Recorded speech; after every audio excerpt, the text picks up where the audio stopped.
Musical বল খেলতে কিন্তু ভীষণ ভালো আর খুব মজা।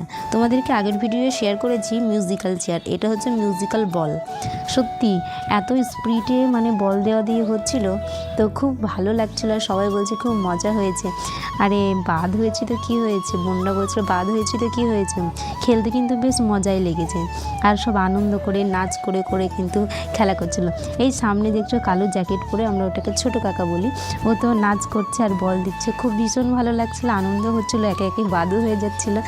তো তোমরা তো মিউজিক্যাল চেয়ারে দেখেছো, এই যে ছোটো কাকা ও তো নাচ করে করে করছে আর সবাই হাসছে আর গান চলছে, বেশ ভালোই লাগছে। তো সত্যি কথা বলতে না, এই খেলাধুলা আমার ভীষণ ভালো লাগে। যখন স্কুল স্পোর্টস খেলা হতো তখন আমি কিন্তু প্রত্যেকটাতে নাম দিতাম, যেটাতে পারতাম না পারতাম। কিন্তু হ্যাঁ, স্পোর্টস খেলায় 2-3টে করে আমি কিন্তু প্রাইজ আনতামই। তো খেলার প্রতি আমার একটা আলাদা রকমের টান রয়েছে। তো আমার ভীষণ ভালো লাগে খেলাধুলা।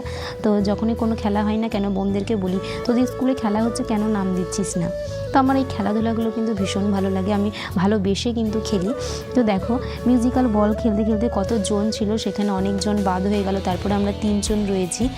তো খেলতে বেশ মজাই লাগছিলো। তারপরে কাকিমাটাও বাদ হয়ে গেল, তারপরে আমরা 2জন রয়েছি। তো এই মিউজিক্যাল বলে কিন্তু আমিই জিতে গেছি। তো তোমরা লাস্ট পর্যন্ত দেখো। তো যাই হোক, সবটাই কিন্তু আসলে আমি ভাবিনি যে দুটোতেই আর কি হতে পারবো, তো চেষ্টা করেছিলাম, যাই হোক চেষ্টাটা সফল হয়েছে।